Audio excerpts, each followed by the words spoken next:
Okay, welcome to another Off the Lip radio show with my series Who's Who in Santa Cruz. And tonight, this afternoon, I present to you my good friend and one of the great Santa Cruz musicians. I mean, actually one of the great musicians, period, Mr. Alex Lucero. Now, my first question that I always ask people, Alex, is like, it's a tough question, Yeah. but I always ask my guests this question. What is your favorite Marianne's flavor? The peanut butter. Have me get the microphone. Get right. Yeah. Peanut butter. Just peanut butter? Peanut butter Yeah. with peanut butter fudge and more peanut butter. Is it good? Oh, it's killer, man. Really? Yeah. It's very peanut buttery. So who was the first person, when was the first time you had a guitar in your hand? The first time I ever had a guitar in my hand, I think my aunt had given my parents, like for me, at one time to start playing. There was an acoustic guitar in our hall closet next to like the coat closet. And I would always pick it up and I'd try to play it and I'd really try to play it and I could never play it. I was probably like 7 or 8. Yeah. And then the first time that I actually started to play, I was 16, and a buddy of mine in woodshop class was a drummer. And I'd always sang like the national anthems and stuff at school, and You did? been involved with singing in some way. Yeah. I never played. The school choir? No, not in choir. Yeah. Senior year I was, because I had to drop out of chemistry because I was flunking so bad. But You did. no, They not didn't want to set the school on fire. No. They stuck you in the... exactly. Right. So I went to jazz choir for the last year or something like that. And, Yeah. But a friend of mine in woodshop, Johnny Shatswell, he was a drummer, and he said, "Hey, I heard you play guitar and sing. You know, I got a drum set in my basement, my parents' house. Why don't you come over later tonight and we'll jam it out?" And How good were you at that point? I didn't know how to play. See? And I went home and I pulled up Ultimate Guitar tabs and I learned how to play D, C, and G. And we played Can't You See and like 3 or 4 CCR songs all night long. I had this little crappy electric that I had got off a friend, a little amp this big with a little blown speaker in it. And we thought it was the coolest thing. I bet, huh? And You're playing rock and roll, yeah, right? yep, 16. And then shortly after, it was a every night thing. And Yeah. So that first night, did you think, okay, I'm going to make a go at this? for some weird reason, I always knew that I wanted to be a musician, even though I played piano. My parents got me in on piano lessons. I've seen you play the piano. I've seen you really play young. the drums. Yeah, I've seen you play both electric and bass guitar. yeah, I can play. I am okay at multiple instruments. Yeah. Whether or not I am a master of one of them is probably not. But yeah, I can play the drums. I can play bass, keyboards. Would you rather be good at one or average at all? Average it all. And so the first band that you played was it was you and your buddy. What was his name? Johnny Shatswell. Okay, is Johnny Shatswell still around? Yeah, I Okay. just played a reunion gig. Our first band name was called Soul Heart, Good name. and we opened up for Eddie Money, No. Pat Travers, You did? Ronnie Montrose. Where? At the Sierra View Music Festival, Where was that? Oakdale. Okay, and you grew up in Oakdale, correct? Yeah. And it was the coolest. It was awesome, and I mean, we played just gig after gig after gig. What was the name of your first groupie that you First that groupie? you kissed? Yeah. Oh my God, I can't remember that far back. There's been too many of. No, I'm just kidding. First groupie that I kissed. I probably don't know her name. Do you know a face? You have a face? I have a face. I can Okay, probably okay. sketch a video out for, or sketch a. Yeah, a police sketch. Yeah. She's wanted in multiple states. You know. Yeah. So then what? So then you're on your way. I started playing. It was those Tuesday or Wednesday nights we'd go over to his house and play, and got to the point where his parents would close the door because they didn't want to hear how bad we were. Yeah. To the point where they would bring chairs down to the basement and listen to us. Then they started to bring people and their friends down, and months went by, and we started to get good. And when was your first gig? Not paying it, was it? Was your just absolute first? This was a gig. Our first gig ever was at Riverbank. It was the opening of the Riverbank City downtown. They had just renovated the downtown area in Riverbank, and they had a little water feature and a little bandstand. And my mom worked for the city of Riverbank. My dad's from Riverbank. So somehow we were able to swindle a 45-minute set, and it was like, oh my God, we got to play 45 minutes. Yeah. That's like 10 songs, you know? Yeah. It was just me and him. There was no loop pedal. There was no nothing. The Beatles only played 45 minutes. I'm telling you. You and know? so we rehearsed 10 or 12 songs for like a month and a half. Well, you good? So you had him down. You were good. You were good. We had him down. Yeah. I didn't quite know how to play a bar chord quite yet. Were you the singer? Yeah. Yeah. Guitarist, singer, Okay. and he was a drummer. Just the two of you? Just the two of us. Oh wow! So it was a duet. Yeah. There was a local group in Modesto that were called Johnny and Kelly, and we went. And Johnny's dad was a construction guy. He owns Western Drywall in Modesto in Oakdale. And so he did a bunch of work for this guy, Roman, that still owns P. Wexford's Irish Pub, the Boardroom, Rivet's American Grill, a lot of our first starts. And so he brought us to Johnny and Kelly's gig one time, and we went and played on their break. Right. And that was kind of an audition. Roman was there, and he said, hey, we got Thursdays opening up in next month. If you guys learn 3 hours worth of music, it's yours every Thursday. So you got popular in Oakdale, right? So you got popular. Really started to play the circuit in Modesto and Oakdale. How old were you then? Started to play. It was 16, 17. Yeah. And when did you move over here? 2016. How old were you then? That had to have been 2016. I was 25. So were you scared about picking up all those musical roots that you've inlaid? Oh yeah. And you've picked them, and now you're coming to a different town that nobody knows you. Yeah. Right? How did you make? Were you scared about making that move? I was really scared. I didn't know what was going to happen, and it was the first time that me and Justina had lived with each other because we made the move on our own. And it was And just you met Justina in Oakdale. Okay. When did you meet her? How were you then? Early 20s. Yeah, early 20s, 20, something like Yeah. that. And So she came with you. yeah, well, she had family here. Okay. And then I'm in my monkey suit, my Steve Chevrolet, with a name tag on, Yeah. Alex Parts Department. And we're on our lunch, and she said, I just got accepted to go to CSU Monterey Bay. Yeah. And we kind of looked at each other, and we're just like, let's do it. Yeah. I had just started playing in Capitola. We would do the after party of the Twilight Yeah. at Zelda's. Started to play with my band at the time, Live Again, when it was the Fog Bank, when Sandbar was the Fog Bank. Yeah. And so that's been... You came on my radio show. I think you hadn't been around that long when you came on my radio show. Yeah, off the lip I don't remember how KSCO. I don't remember how I heard about you or dragged you down there. I have no idea. Who knows, man? Who knows? It was good times. Yeah, it was. It was probably because of the Expendables. Maybe I think the first time I did that was with the Expendables. Yeah. And I met you guys at Suda. Yeah. And we did that thing for, what's her name? Nicole, right? Yes. Yeah. Nicole Brown. Yeah. Yeah. And with Ryan and Adam.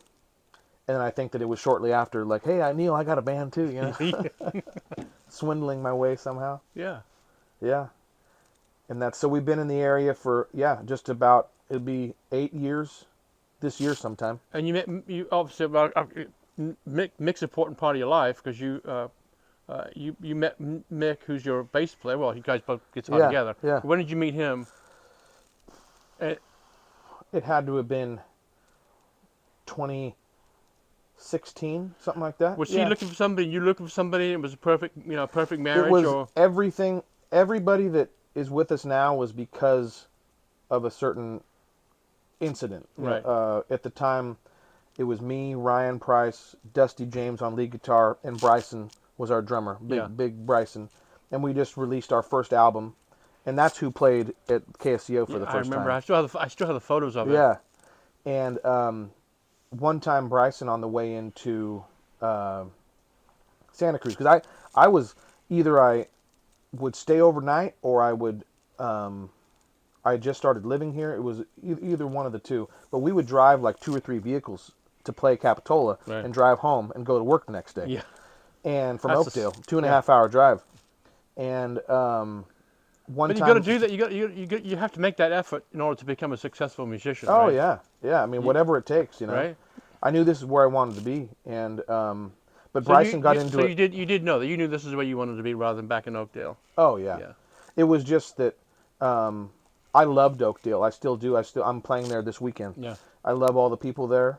But it's not between the Central Valley, Oakdale, Modesto. There's not enough places to be a full-time musician successfully. You have a great following here. Yeah. People come see you every time you play. They come Yeah. see you. You have that same following back in Oakdale? I would like to say yes. Yeah. In the in the least boastful way. I would like to say yeah. Every time I just did a solo gig at Dying Breed Brewery, there's 400 or 500 people there. Yeah. Yeah. You know. And I don't play as often over there, so when I do, it's kind of a special thing. You Yeah, know, it's nice to yeah. go home and do a little homecoming. Dad come watch? Oh yeah, Yeah. Yeah. yeah. He's got a front row seat. Oh yeah, for Yeah. sure. Give me? Do you have in the back of your mind as a hard question? But your top three gigs that you've done. Oh my God. Do you have a top three? Yeah, for sure. I would say probably the top was being, and it wasn't necessarily the gig and what I played, because I was only allowed to bring just me. It wasn't the band, and I normally like to play with the band more than I do a solo. Right. But the opportunity to play the show with Shaka Khan and Michael McDonald at Mountain Winery, Yeah. that was pretty insane. Yeah. Yeah. And the whole band came. They were in the audience, like wanting to play. Yeah. You know, and Yeah. For sure. I was able to get Yeah. everybody tickets, and it was so much fun. But I don't know. I mean, some of the top over here was probably the first time we ever played Twilight concert, Yeah. because that was a whole nother caliber, you Yeah. know. And I mean, the Rooftop's got to make at least the top 10. The Rooftop makes it 2 times. Yeah. For sure. Yeah. And That was a good event. oh yeah, for sure. Probably I mean, honestly, it wasn't any one single gig, but the Yeah. tour we just did in Ireland and Yeah. the East Coast of Yeah. the United States, Yeah. those 15 shows we did in a matter of like 3 weeks, that was pretty special. When you go to Ireland, or is your audience much the same? I mean, I had been over there a couple times, dropped CDs off, done some marketing on Instagram and stuff, and tried to build up as much of the audience as we could. But we definitely did some shows that weren't wall to wall sold out. You know. And why did you choose Ireland rather than let's go to London? You know, where where the people are and the clubs are, or other cities, Manchester, Birmingham. Yeah. Why did you go to? I reached out to, just in Ireland, probably about 120 venues. Yeah. I reached out to probably the same amount in Greater London, Birmingham, Liverpool, Right. and I reached out to probably close to 300 venues total. Wow. And I had 15 get back to me, and it was the 15 that we did. Yeah, cool. And we had one gig that was booked, 2 gigs that were booked in London, and one was an Irish pub, another one was called like the Basement or something like that. Yeah. And we found out that to rent a car and to rent gear, Yeah. you had to obtain 2 different permits to drive into the city of London where they were located. Right. And It so was going to cost a lot of money. yeah, and the amount of money that we would be able to spend, it was like, we'll just stay and have a couple beers in Ireland, have a day off, Yeah. and it was. But we're going to go there hopefully this year, but we'll see. So what I've seen over the years is you've gone from a cover band, doing a lot of cover songs, 95%, to now swinging the other way to playing mostly your own music. Yeah. And you throw a occasional cover song in there. Yep. And then where does your ideas come from for writing a song? From all the covers that we play, Yeah. Yeah. A lot of it's done just right there at the card table. I mean, Yeah. just getting creative and having a beer, having some, you know, Yeah. and just getting creative, having Do you sit? a good partner is Yeah. another thing to bounce ideas off of and see if something's working or not, you Yeah. know. Do you set time for that? Okay. Tomorrow, or I definitely have in the past yeah. set time, and weirdly, the time that I set to do so is normally 9 times out of 10 the least productive. Yeah. Normally, it's the times where I'm in a hurry and I have a bunch of things on my mind, and I'll get a melody in my head and I'll get the guitar and then I'll write a song in 10 minutes. Yeah. Yeah. It's unprovoked, you know. Yeah. Yeah.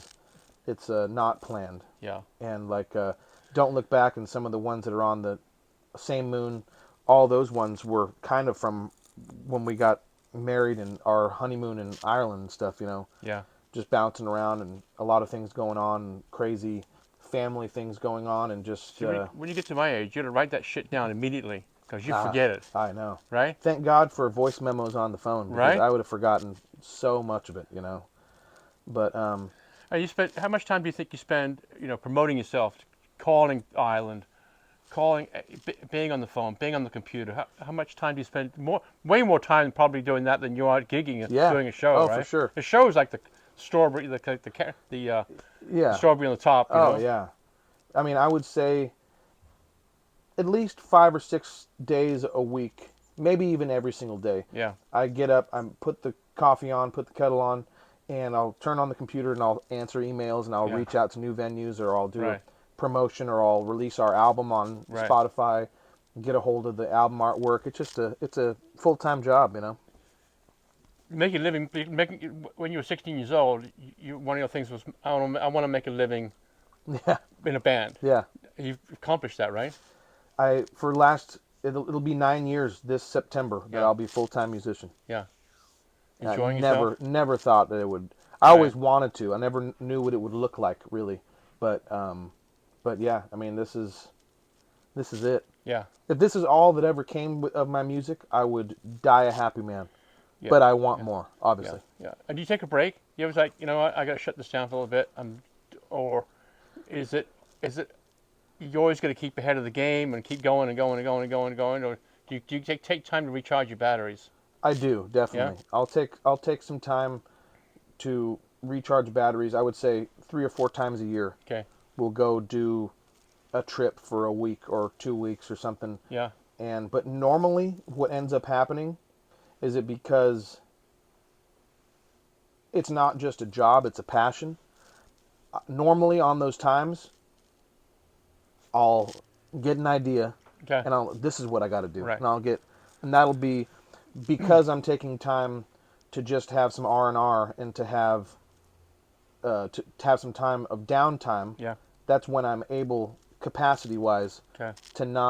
to take some time and to figure out what I actually need to do, Yeah. rather than getting caught in the grind and playing Forget it, and yeah. playing and playing and playing. I want to thank you for all the people in Santa Cruz County who've enjoyed coming to see you play. I Yeah. love it. I'll stick Thank around you. as long as I should do. Yeah. But, but for all the people that you play and made happy, and a lot of people online, I think, watch online and Yeah. they get to see you. Especially the whole thing we were doing during COVID. Yeah. People saw you for the first time, and I want to thank you all. Want to thank you. Oh yeah. So my Thank my you. last question is that when you're sitting, you got a front row seat with a peanut butter ice cream with the peanut butter topping Yeah, and yeah. the chocolate topping. Yeah. So you got the seat and you got Yeah. the peanut butter. Which top 3 bands or musicians, dead or alive, would you want to be watching? Marvin Gaye, I knew you were gonna. number one. Yeah, Marvin, right? Marvin Gaye, and then I would love to have seen the Allman Brothers in their prime, Yeah. 1971. And where they live. Yeah. Right? Oh yeah. Right. Fillmore East. Yeah. Live at the Fillmore East Allman Brothers, 100%. And I don't know. It's tough. Number 3. Number 3. Number 3. Ooh, Damn. I know it's tough, huh? Probably. I would say Jimi Hendrix, just Yeah. because he died so young, and Yeah. I'm a huge fan. That's not my favorite music of all time, Yeah, but just yeah. because I have my peanut butter ice cream, Yeah. and it's that good. Could you imagine that? Just Oh. Jimi Hendrix? be the peanut butter ice cream. Just like at the All the over. Monterey Pop when he lit his guitar on fire. I wish I could have been a fly on the wall, you know? Oh, my God. Thanks, buddy. Yeah, thank you, dude. You're very Appreciate welcome. it. Thank you. Thank you so Thanks, much. guys. Neil, you're the best. Oh,